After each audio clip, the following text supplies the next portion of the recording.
اعوذ باللہ من الشیطان الرجیم، بسم اللہ الرحمن الرحیم۔ السلام علیکم dear students, Cambridge international science college کے آن لائن کلاسز میں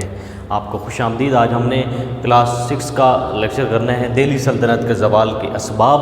جو کہ ہم نے آدھا جو ہے وہ کیا تھا پہلے، اور آج ہم نے اس کا جو ہاف پارٹ ہے وہ کرنا ہے۔ اس سے پہلے ہم نے جو دہلی کی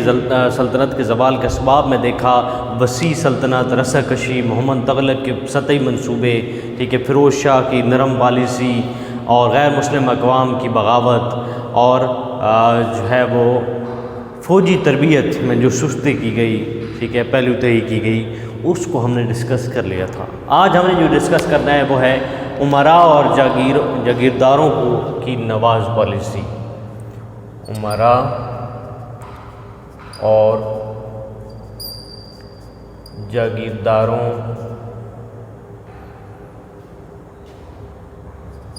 کو نوازنے کی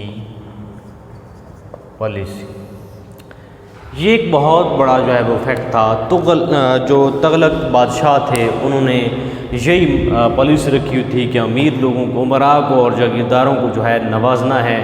اور خصوصاً محمد شاہ تغلق جو ہے وہ اس میں زیادہ انوالو تھا، اور اس نے ان کو بڑے بڑے عہدے بھی دیے، ٹھیک ہے، اور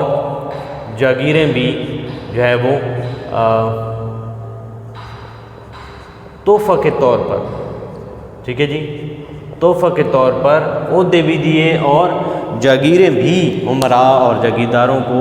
دیں، اور غیر ملکیوں کو چونکہ اس سے کوئی لگاؤ نہیں تھا کہ دہلی کی سلطنت جو ہے وہ قائم رہے یا نہ رہے، ان کو کوئی سروکار نہیں تھا، ٹھیک ہے، جس کی وجہ سے کیا ہوا کہ وہاں پہ انہوں نے خود مختار حکومتیں قائم کرنے کا جو ہے وہ فیصلہ کر لیا، اور آزادی کے وہاں پہ نعرے لگنے لگے، وہاں پہ بغاوت شروع ہو گئی۔ تو یہ ایک وجہ تھی۔ اس کے بعد افغانوں کی سرکشی، افغانوں کی سرکشی، تو افغانوں جو لوگ تھے وہ شروع ہی سے جو ہے وہ سلطان کی حکومت سے جو ہے وہ کو ناپسند کرتے تھے کہ سلطان کی حکومت نہیں ہونی چاہیے۔ تو سکندر لودھی جب وہ فوت ہوا، سکندر لودھی کے فوت ہونے کے بعد جو ہے انہوں نے مرکز سے علیحدگی اختیار کر لی اور اپنا خود مختار ہونے کا جو ہے وہ فیصلہ کر لیا، خود مختار ہونے لگے، آہستہ آہستہ وہ خود مختاری کی طرف چلے گئے۔ اس کے بعد یعنی افغانوں نے ان کو پسند نہیں تھی حکومت۔ سکندر لودھی کے بعد انہوں نے کیا کیا کہ مرکز سے علیحدہ ہو گئے اور خود مختار ہونے لگے، ٹھیک ہے جی، مرکز سے علیحدہ ہو کر خود مختار ہونے لگے، ٹھیک ہے، سکندر لودھی کی وفات کے بعد۔ اب اگلا جو پوائنٹ ہے وہ ہے فیروز شاہ تغلق اور نااہل جانشین۔ فیروز شاہ تغلق اور اس کے جانشین، ٹھیک ہے جی، فیروز شاہ تغلق جو تھا اور اس کے جو جانشین تھے وہ سارے کے سارے جو ہے وہ عقل سے عاری تھے، ان کے پاس عقل نام کی چیز ہی نہیں تھی، ٹھیک ہے جی۔ تو اپنی نائلیوں کی وجہ سے انہوں نے کیا کیا کہ وہ جو امراء تھے ان کے تلے جو ہے وہ دب گئے اور ان کے سامنے وہ بے بس ہو گئے، ٹھیک ہے۔ تو فیروز شاہ حکومت کو مضبوط کرنے کے لیے اس نے یہ کیا کہ اس نے اپنے جو غلام تھے ان کو آگے لانے کی جو ہے وہ کوشش کی، ان کی ایک فوج تیار کی جو کہ حکومت پہ ایک بوجھ ثابت ہوئی، ٹھیک ہے جی۔ یہ دونوں، جو فیروز شاہ بھی تھا اس کے جانشین کیا تھے، نااہل لوگ تھے، ٹھیک ہے۔ نااہلی کی وجہ سے کیا ہوا، امراء کے سامنے بے بس ہو گئے، ٹھیک ہے جی، اور اس بسی کے عالم میں انہوں نے کیا فیصلہ کیا کہ غلاموں کو کی جو ہے وہ فوج تیار کی، اور فوج جو ہے وہ حکومت پہ بوجھ ثابت ہوئی، ٹھیک ہے جی، یعنی اس سے حکومت کو جو ہے وہ نقصان ہوا۔ تو یہ سب کچھ جو ہے وہ نا علی کی وجہ سے۔ اس کے بعد ہے امیر تیمور،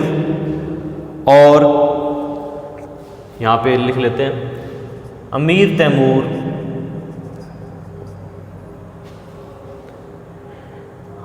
اور منگولوں کی لشکر کشی۔ ٹھیک ہے جی، جو ہندوستان پر جو لشکر کشی کی تھی، امیر تیمور نے بھی کی تھی اور منگولوں نے بھی، منگولوں کی جو ہے وہ لشکر کشی۔ تو منگولوں کا خطرہ ہمیشہ جو ہے وہ ہندوستان کو رہتا تھا، ٹھیک ہے جی، وہاں پر ہمیشہ خطرہ جو ہے وہ چھایا رہا۔ تو منگولوں کے حملے کی وجہ سے کیا ہوا، منگولوں کے حملہ سے سلطنت کمزور ہو گئی، سلطنت کمزور ہو گئی منگولوں کے حملے کی وجہ سے۔ اور 1938 میں 1938 میں امیر تیمور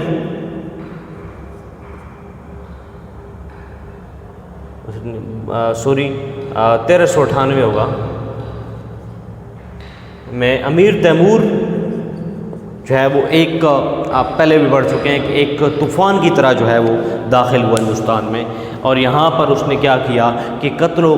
غارت کا جو ہے وہ اس نے بازار گرم کیا، اور لاکھوں بے گناہ لوگوں کو اس نے موت کے گھاٹ اتار دیا، اور لاکھوں بے گناہ لوگ قتل کر دیے گئے، جس کی وجہ سے کیا ہوا، تقسیم ہو گئی، سلطنت ٹکڑوں میں تقسیم ہو گئی، اور جو سلطنت تھی وہ بہت زیادہ جو ہے وہ کمزور ہو گئی۔